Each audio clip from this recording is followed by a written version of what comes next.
All right, today we are diving into one of the biggest, most important journeys in all of psychology, the quest to really understand ourselves. It's a story that's going to take us from some really deep philosophical debates right into the modern therapist's office. And you know what? It all kicks off with a few simple but absolutely massive questions. I mean, come on, these are the big ones, right? The questions that can keep you staring at the ceiling at 3 a.m. They're the questions that poets, artists, and philosophers have wrestled with for centuries. But what happens when the field of psychology decides to step up and tackle them head on?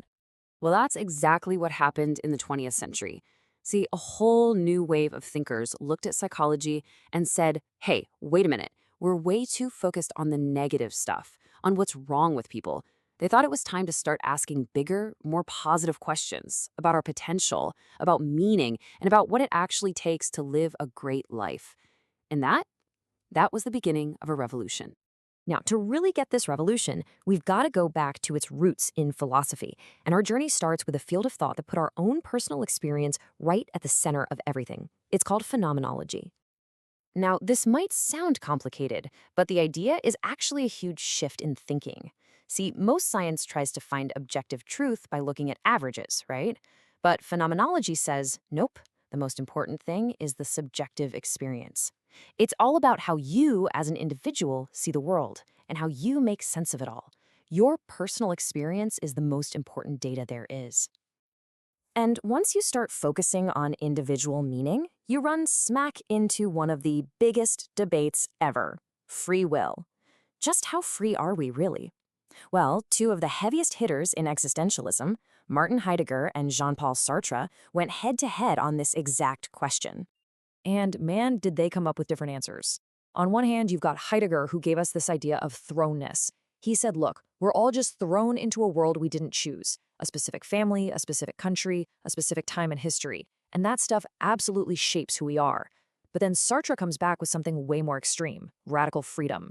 He basically said, nope, your circumstances don't matter. You are defined completely, 100%, by the choices you make. This famous line from Sartre really sums up his whole philosophy. What's it mean? Well, he believed we aren't born with some kind of pre-programmed personality or essence. There's no instruction manual for being you. We just exist. We're here first. And it's only after we're here, through every single choice we make, that we start to create who we are. We are literally the authors of our own character. So here's the kicker. If Sartre's right and we are radically free, that means we are also radically responsible. There are no excuses. So anytime you hear someone say, oh, I had no choice, or it's just how I was raised, Sartre would call that bad faith. It's basically a lie we tell ourselves to escape the terrifying weight of our own freedom and responsibility. Now, these huge ideas about freedom and responsibility were so powerful, they couldn't be contained in philosophy books. They spilled over and lit a fire under a whole new branch of psychology, a much more optimistic one: the human potential movement. You see, back in the mid-20th century, psychology was dominated by these two kind of depressing views. You had Freudian psychoanalysis, which saw us as puppets of our dark, hidden desires, and you had behaviorism, which saw us as simple robots just reacting to rewards and punishments. Humanistic psychologists came along and said, we are so much more than that. They created what they called a third force, one that celebrated free will, personal growth, and this amazing built-in drive we all have to become our best selves. And here's the really cool part. This wasn't just a bunch of philosophical talk. The whole point of the humanistic movement was to create real, practical tools to help people actually live better, more meaningful lives. So what's in that toolkit? Well, one of the giants of this movement was a guy named Carl Rogers, and he had this game-changing idea. He said people don't need a therapist to fix them. They need a therapist to create the right conditions for them to grow on their own. And he identified 3 essential conditions for that to happen. First, the therapist has to be genuine, a real person. Second, they have to offer unconditional positive regard, basically deep, non-judgmental acceptance. And third, they need empathic understanding, a real effort to see the world through the client's eyes. So why are those 3 things so magical? Well, according to Rogers, most of our anxiety and unhappiness comes from what he called incongruence. Think of it like this. There's your actual self, who you think you are today, and then there's your ideal self, the person you dream of being. The bigger the gap between those two, the worse you feel. The whole goal of his therapy was to help you close that gap and bring those two selves into harmony. And what's so amazing is that Rogers was one of the first people to ever put therapy to the scientific test. I mean, actually measure if it was working. In this groundbreaking study from 1954, researchers measured that gap between the actual and ideal self. Before therapy, the correlation was basically zero. But after, you can see a significant, measurable improvement. It was proof that this approach really could help people become more of who they wanted to be. But Rogers wasn't the only one building these new tools.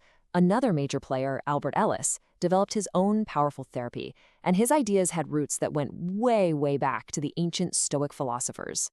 Ellis created something called Rational Emotive Behavior Therapy, or REBT for short, and its core idea is pure stoicism, just like that quote. It's not the bad stuff that happens to us that causes all our pain, it's the beliefs we have about that bad stuff, the story we tell ourselves about it. Ellis realized that if you can learn to challenge your own irrational beliefs, you can actually change how you feel. And this idea became a major foundation for one of the most popular therapies today, cognitive behavioral therapy, or CBT. And of course, we can't talk about this movement without talking about Abraham Maslow. He did something that was totally radical at the time. Instead of studying people with problems, he decided to study the healthiest, most creative, and most fulfilled people he could find. People like Albert Einstein and Eleanor Roosevelt. He wanted to know, what do these people have in common? And from them, he built this picture of the self-actualizing person, someone who's authentic, compassionate, creative, and fully engaged with life. Okay, so you might be thinking, this is all fascinating history, but what does it have to do with us right now? Well, the truth is, these foundational ideas are more alive than ever. They are shaping our modern ideas about well-being and what it really means to live a good life. Just think about the modern idea of flow. You know that amazing feeling when you're so absorbed in what you're doing that time just seems to disappear? You're totally in the zone. That happens when your skills are perfectly matched with the challenge in front of you. Well, that state of flow is basically a modern description of that self-actualizing experience Maslow was talking about. It's being fully and joyfully engaged. And we see the incredible staying power of those ancient Stoic ideas that inspired Ellis. The four cardinal virtues, wisdom, justice, courage, and temperance, they're like a timeless roadmap. They aren't just abstract ideas. They're a practical guide for making the kinds of choices that help you close that gap and become your ideal self, which is the whole point of humanistic psychology. So as we pull all these threads together, from Sartre's radical freedom to Rogers' therapy sessions, a really clear and powerful message starts to emerge. This whole journey, this entire school of thought, is about empowerment. It's about taking the keys to your life back and recognizing that you have the power and the responsibility to create your own meaning. And this quote from our source material just says it all, doesn't it? Only you can self-actualize you, and there is no manual for that. A therapist can help create the space, a philosopher can offer a map, but at the end of the day, the actual work of becoming you, that's a journey only you can take. So that leaves us with this final thought. Becoming who you want to be isn't some big one-time event. It's built day by day, choice by choice. So the real question is, since there's no manual for becoming you, what's one choice you'll make today to be just a little bit more authentic?